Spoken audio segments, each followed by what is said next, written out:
1988 में इजिप्ट के एबिडोस में एक बहुत बड़ा रेत का तूफान आया था। जब वो तूफान शांत हुआ तो लोगों ने देखा कि रेत के अंदर से एक लकड़ी का ढांचा बाहर निकला है।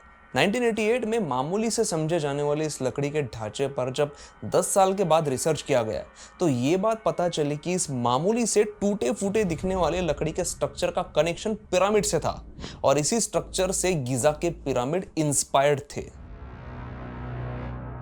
इजिप्शियन लोगों के पास ट्रैवल करने का एक ही रास्ता था, पानी। इसी पानी के ऊपर से ही वो लोग दूसरे देशों के साथ व्यापार करते थे और बड़े बड़े मॉन्यूमेंट्स बनाने के लिए पत्थरों को ट्रांसपोर्ट भी करते थे और इस काम के लिए उन्हें जरूरी होते थे शिप्स। उन लोगों के कल्चर में नाइल नदी का और शिप्स का कितना इंपॉर्टेंस था ये हमें उनकी पेंटिंग्स और कार्विंग में दिखाई देता है। नाइल नदी उन लोगों का हाईवे था जिसके जरिए वो लोग हजारों टन का सामान, सैकड़ों सिपाही आसानी से शिप्स के जरिए एक जगह से दूसरी जगह ले जाते थे। और ऐसा कहते हैं कि अगर नाइल नदी नहीं होती तो इजिप्ट भी नहीं होता और पिरामिड भी नहीं होते। इजिप्ट के कई सारे फेराओ ने अपने समय में कई सारे बड़े बड़े और मजबूत शिप्स बनाए थे क्योंकि जितने बड़े शिप्स उतने ही बड़े स्टोन्स उसके ऊपर से कैरी किए जाएंगे और उतने ही बड़े बड़े स्ट्रक्चर उस राजा के नाम के साथ जुड़ते जाएंगे। ये सीधा लॉजिक था। जैसे कि इजिप्ट के करनाक में मौजूद सबसे ऊंचा ओबेलिस्क जो आज तक खड़ा है और ये बनाया था फेरो तुथमोसिस ने, लेकिन करनाक में खड़ा ये 350 टन वजन का मोनोलिथ यहाँ से 300 मील दूर असवान में बनाया गया था और फिर वहां से नाइल नदी के ऊपर से एक बड़ी से शिप्स के जरिए करनाक में उसे लाया गया था।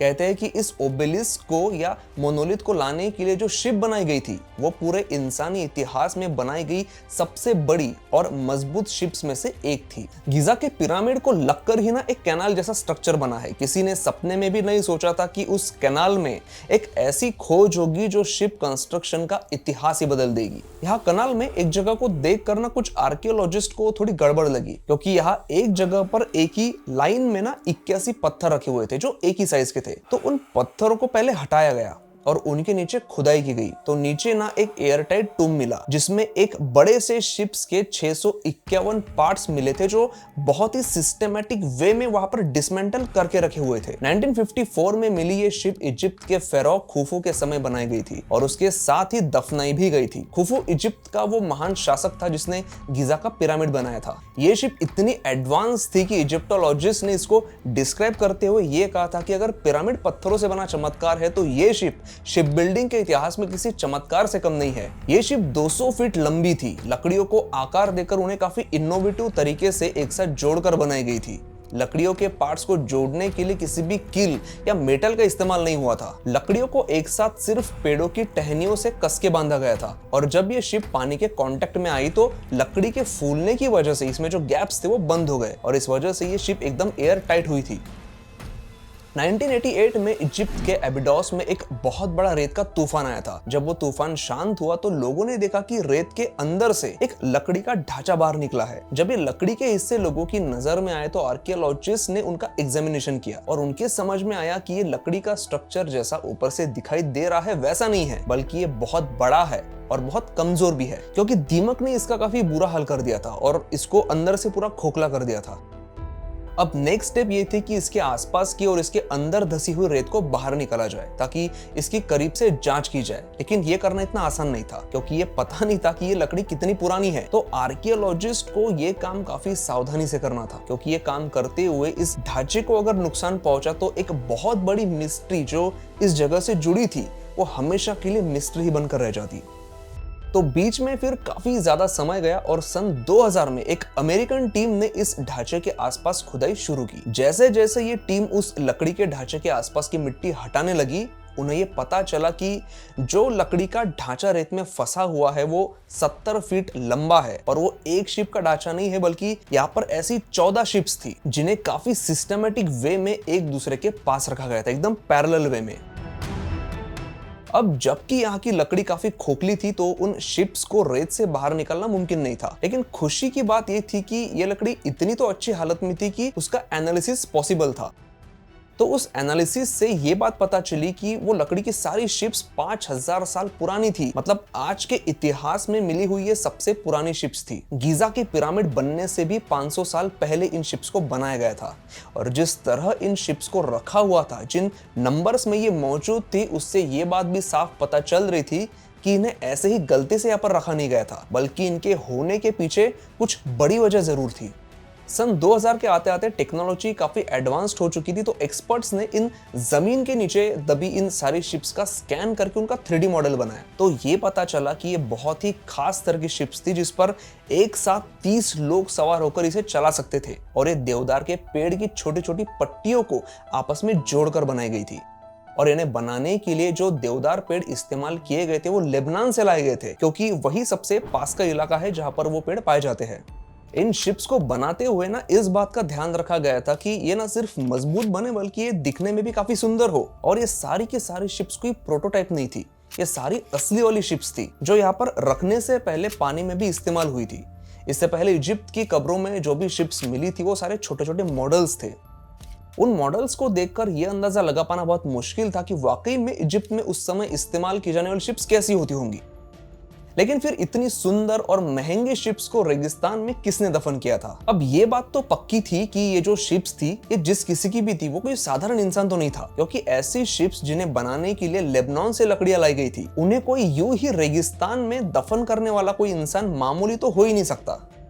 तो फिर ऐसा एक अंदाजा लगाया गया कि हो सकता है कि ये जो सारी शिप्स थी वो किसी और की नहीं, बल्कि यहाँ पर राज करने वाले फेराओ की थी, मतलब वहां के किंग की होगी, और फिर वो उसके साथ ही उसके मरने के बाद दफन करवाई होगी। एक थ्योरी ये भी बताई गई कि ये जगह 5000 साल पहले नाइल नदी का किनारा होगा, और किनारों पर इन शिप्स को किसी ने रखा होगा, और फिर बाद में जाकर समय के साथ ये रेत के नीचे दब गई होंगी। लेकिन इस थियरी में सबसे बड़ा फ्लॉ ये था कि ये शिप्स परफेक्टली एक दूसरे के साथ ना पैरेलल रखी हुई थी, जबकि नदी किनारे पर बोट्स को इतनी परफेक्टली ऐसे पैरेलल पोजीशन में रखना मुश्किल है। इस थियरी को रिजेक्ट करने का एक सबसे बड़ा रीजन ये भी था कि उस समय तक नाइल नदी पर जो भी रिसर्च हुआ था उसमें ये बात सामने आई थी कि नाइल नदी ने आज तक कभी भी अपना रास्ता नहीं बदला था, और ये जो जगह थी ये नाइल नदी से करीब 11 किलोमीटर दूर थी। तो ये बात तो पक्की थी कि 5000 साल पहले ये नाइल नदी का किनारा तो था ही नहीं।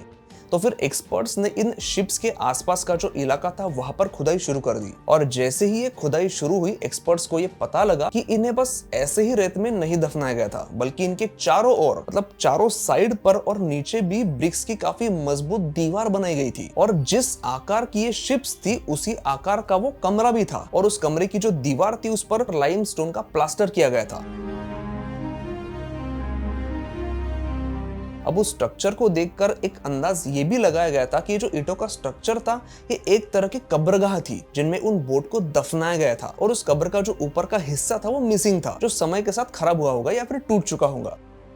बाद में यहाँ पर पास ही खुदाई में वो जगह भी मिली जहाँ ये लोग अपने फेरो की पूजा किया करते थे, मतलब वो फेरो जो इस एरिया का राजा था और जिसकी शायद ये बोट्स थी, उस फेरो की लोग वहां पर पूजा करते थे, क्योंकि वहां पर कई सारे बर्तन मिले, कई सारी कार्विंग्स भी मिली। तो ऐसा अंदाजा लगाया गया कि वो जो कमरा था वो वही जगह थी जहाँ पर वो लोग फेरो की पूजा करते थे।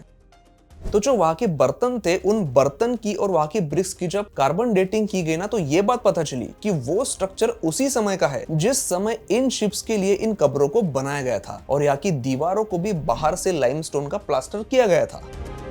उस समय ना काफी दूर से ही ये सफेद स्ट्रक्चर सूरज की रोशनी से चमकता होगा और लोगों को उस राजा की याद दिलाता होगा जिसकी याद में ये बनी थी। लेकिन उस राजा को क्या पता था कि उसकी मौत के 500 सालों के बाद बने पिरामिड्स को इसी तकनीक से चमकाया जाएगा, और जिसकी चमक के सामने ये स्ट्रक्चर कई सालों तक रेत में दबकर ही रह जाएगा। एक आखिरी सवाल अभी भी बाकी था कि यह किस राजा की याद में बनाया होगा। इस सवाल का जवाब एक्सपर्ट्स को यहाँ से बस एक मील पर ही मिल गया, जहाँ पर इजिप्ट के 5th डिनास्टी के फेरोह सेनवोरसेट III की कब्र मिली। इस फेरोह के कब्र की और जिन कमरों में वो शिप्स मिली थी, उन दोनों की बनावट में काफी सिमिलरिटीज थी। तो फिर ये जो किंग था सेनवोरसेट, इनको शिप्स से इतना लगाव क्यों था, और क्यों इजिप्ट के हर राजा की कब्र में शिप्स को दफनाया ही जाता था?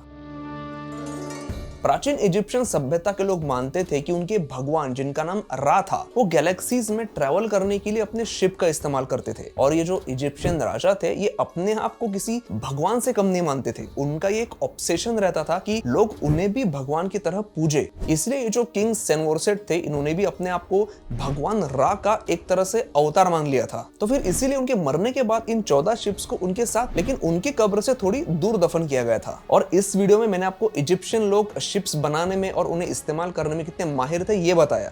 लेकिन इसका मतलब ये बिल्कुल नहीं है कि भारत देश इनसे कहीं पीछे था। भारत का भी एक साम्राज्य था जिसका समुद्र पर दबदबा था। उनके बारे में अगर आपको जानना है तो आप इस वीडियो पर क्लिक कीजिए। अगर ये वीडियो आपको पसंद आया है तो इस वीडियो को लाइक जरूर करिए। मैं हूं सुमित और मैं मिलता हूं आपसे अगले एपिसोड में।